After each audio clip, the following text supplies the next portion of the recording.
भारत ने की कनाडा की ई वीज़ा सेवा बहाल। 2 महीने बाद कनाडाई नागरिकों के लिए वीज़ा सेवाएं शुरू। G20 की वर्चुअल बैठक से पूर्व भारत की अहम पहल। भारत ने करीब 2 महीने की रोक के बाद कनाडाई नागरिकों के लिए इलेक्ट्रॉनिक वीज़ा सेवा बहाल कर दी है। सूत्रों के अनुसार भारत ने ऐसे समय में ई वीज़ा फिर से शुरू करने की घोषणा की है, जब बुधवार को ही प्रधानमंत्री नरेंद्र मोदी और कनाडा के प्रधानमंत्री जस्टिन ट्रूडो का G20 की वर्चुअल बैठक में आमना सामना हुआ है। इस बैठक से पहले भारत की तरफ से वीज़ा सेवाओं की बहाली की दोनों देशों के बीच आपसी रिश्तों को फिर से पटरी पर लाने की दिशा में एक अहम कदम माना जा रहा है।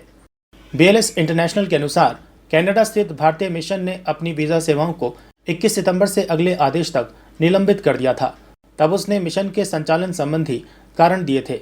BLS इंटरनेशनल सर्विसेज लिमिटेड विश्व भर में सरकारों और कूटनीतिक अभियानों के लिए भारतीय आउटसोर्सिंग सेवा प्रदाता है। ये company visa, passport, consular attestation और नागरिक सेवाएं प्रदान करती है।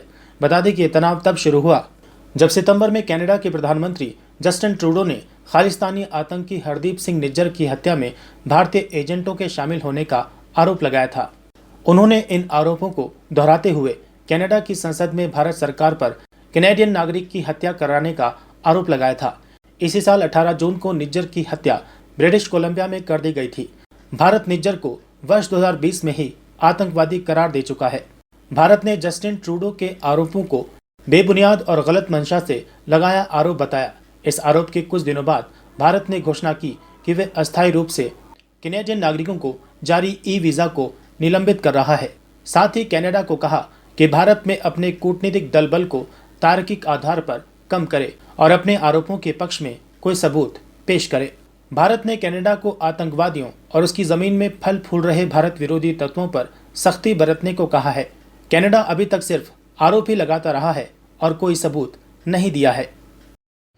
भारत ने की कनाडा की ई वीज़ा सेवा बहाल।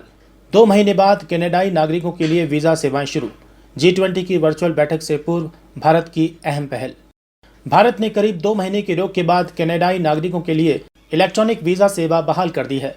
सूत्रों के अनुसार भारत ने ऐसे समय में ई वीज़ा फिर से शुरू करने की घोषणा की है, जब बुधवार को ही प्रधानमंत्री नरेंद्र मोदी और कनाडा के प्रधानमंत्री जस्टिन ट्रूडो का G20 की वर्चुअल बैठक में आमना सामना हुआ है। इस बैठक से पहले भारत की तरफ से वीज़ा सेवाओं की बहाली की दोनों देशों के बीच आपसी रिश्तों को फिर से पटरी पर लाने की दिशा में एक अहम कदम माना जा रहा है। BLS इंटरनेशनल के अनुसार कनाडा स्थित भारतीय मिशन ने अपनी वीज़ा सेवाओं को 21 सितंबर से अगले आदेश तक निलंबित कर दिया था। तब उसने मिशन के संचालन संबंधी कारण दिए थे। BLS इंटरनेशनल सर्विसेज लिमिटेड विश्व भर में सरकारों और कूटनीतिक अभियानों के लिए भारतीय आउटसोर्सिंग सेवा प्रदाता है। ये company visa, passport, consular attestation और नागरिक सेवाएं प्रदान करती है।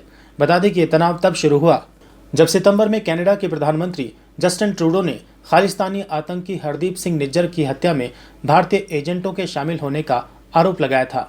उन्होंने इन आरोपों को दोहराते हुए कनाडा की संसद में भारत सरकार पर कैनेडियन नागरिक की हत्या कराने का आरोप लगाया था। इसी साल 18 जून को निज्जर की हत्या ब्रिटिश कोलंबिया में कर दी गई थी। भारत निज्जर को वर्ष 2020 में ही आतंकवादी करार दे चुका है। भारत ने जस्टिन ट्रूडो के आरोपों को बेबुनियाद और गलत मंशा से लगाया आरोप बताया। इस आरोप के कुछ दिनों बाद भारत ने घोषणा की कि वे अस्थायी रूप से कैनेडियन नागरिकों को जारी ई वीज़ा को निलंबित कर रहा है। साथ ही कनाडा को कहा कि भारत में अपने कूटनीतिक दल बल को तार्किक आधार पर कम करे और अपने आरोपों के पक्ष में कोई सबूत पेश करे। भारत ने कनाडा को आतंकवादियों और उसकी जमीन में फल फूल रहे भारत विरोधी तत्वों पर सख्ती बरतने को कहा है। कनाडा अभी तक सिर्फ आरोप ही लगाता रहा है और कोई सबूत नहीं दिया है।